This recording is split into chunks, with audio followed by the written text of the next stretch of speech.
And guys, welcome to my channel guys, Junior Vlogs PH.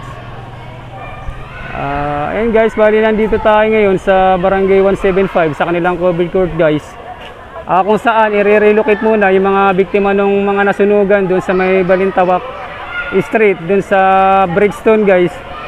Barangay 175 pa rin guys. Bali dito muna nila dinala yung mga residente, yung mga pamilya ng mga nasunugan. Dito muna sa covered court guys. Bali 27 family yata yung naging biktima nung sunog doon guys. Doon yung kanilang sasakyan ng barangay, pabalik-balik kinahakot nila yung mga biktima ng sunog. Ay mga bata guys. Ayan. Kanina galing tayo dun sa site mismo, dun sa pinangyarihan ng sunog. Ayan, nakita nga natin yung lugar. Medyo 27 family yung naging biktima guys. Ayan. Ayan sila guys. Ayan yung mga ibang nauna dinala rito sa relocation site. Ito guys sa may covered court. Barangay 175 guys. Ayan. Ayan yung mga kawani ng City Hall, mga taga CRO. Ayan sila guys. Ayan. Ayan, ito yung kanilang covered court. Ayan guys. I-extend lang natin guys. Medyo lobat na yung ating battery. Baka hindi na tayo abutin guys. Dito nga pala, Barangay 175. Bali nakakasakop na barangay captain dito guys. Bali yung ating kaibigan, Ronaldo Oni Machas guys. Siya po yung namumuno rito. Siya yung barangay captain ng Barangay 175 guys. Ayan. Bali dito to guys sa Liwasang Libis, Barangay 175 North Caloocan guys. Ganda nung kanilang covered court. Ayan. Ayan guys. Bali ibang sasakyan guys, doon bumalik pa sila doon sa pinangyarihan ng sunog. Hinahakot nga yung mga nabiktima nung nasunog guys. Ayan, bali dalawang bats pa lang itong mga nandito guys. Ayan. Pakita lang natin sa kanila guys. Ayan. Ayan guys. Ayan. Bali nandito yung mga kawaninong Barangay 175 guys at yung mga kawani ng mga taga City Hall, mga CRO. Kaya nga tayo napunta rito guys dahil tayo yung sinakyan ng mga kawani ng City Hall, yung mga CRO. Mabilis mag-response kasi yung tricycle natin guys, kaya mabilis tayo nakarating doon sa lugar na pinangyarihan nga na sunog. Ayan. Bahagi pa rin to guys ng aking content sa YouTube, Buhay Tricycle. Tricycle guys, napakabilis kasi nating magamit yan, mabilis natin mapuntahan sa mga emergency pangangailangan guys. Ayan, kagaya niyan. Bahagi pa rin to ng ating Buhay Tricycle guys. Ayan. Ayan guys, hindi natin pahabain guys, medyo lobat na yung ating cellphone guys. Ayan. Doon po sa bago pala mga kapanood na aking YouTube channel, huwag po natin kalimutan mag-like, mag-share at mag-subscribe. Ayan. Peace po tayong lahat guys. Peace. Hi guys. Bali nandito tayo ngayon guys sa Balintawak Street dito sa may Pag-asa Bridgestone guys. Bali kinuha tayo ng mga taga City Hall guys, mga CRO dahil nagkaroon dito ng sunog guys. Bali 8 bahay yata yung nasunog dito. Ayan. Kasama natin yung mga taga City Hall, yung mga CRO. Bali pinuntahan natin yung eksaktong lugar nung nasunog. Ayan guys.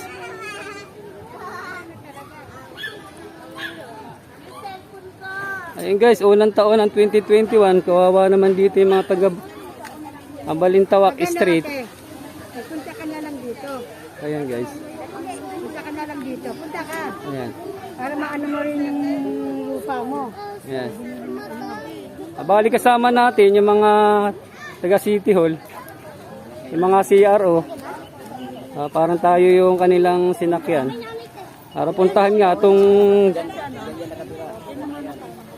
mga nasunugan natin mga kababayan dito guys sa Balintawak Street. Dito sa may Pag-asa Brixton. Ayan. Bali 8 bahay daw itong mga nasunog dito guys. Ayan. Yung talaga natupok yung kanilang mga bahay guys.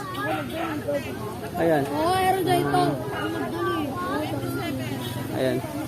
Ayan yung mga tao guys. Ayan sila. Ayan guys. Hi guys. Taga. Guys. Ayan.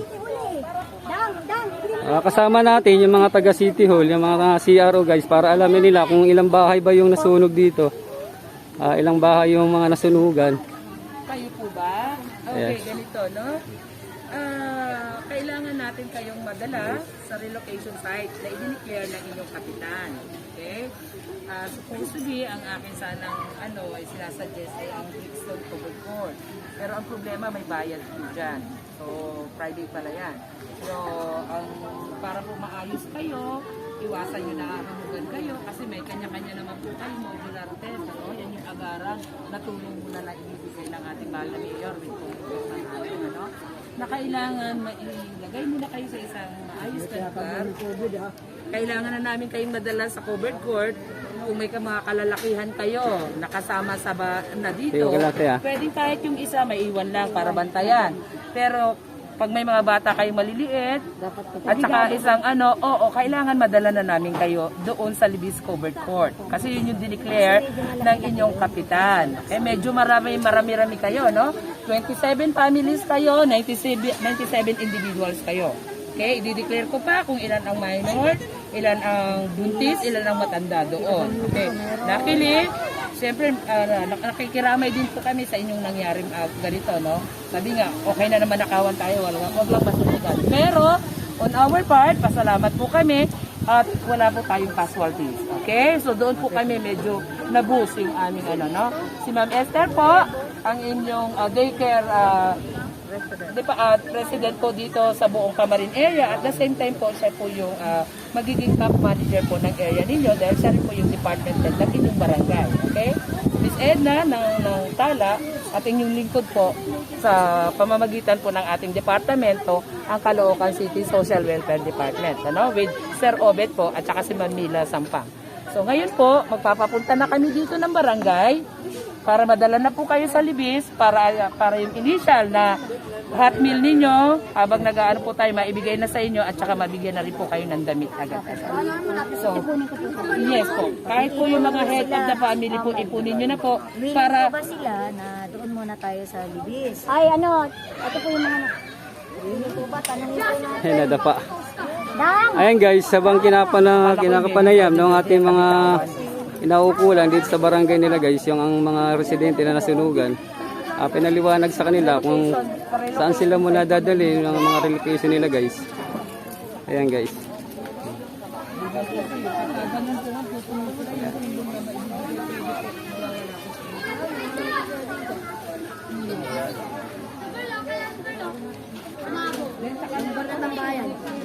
Maganda, sumabog yung kap.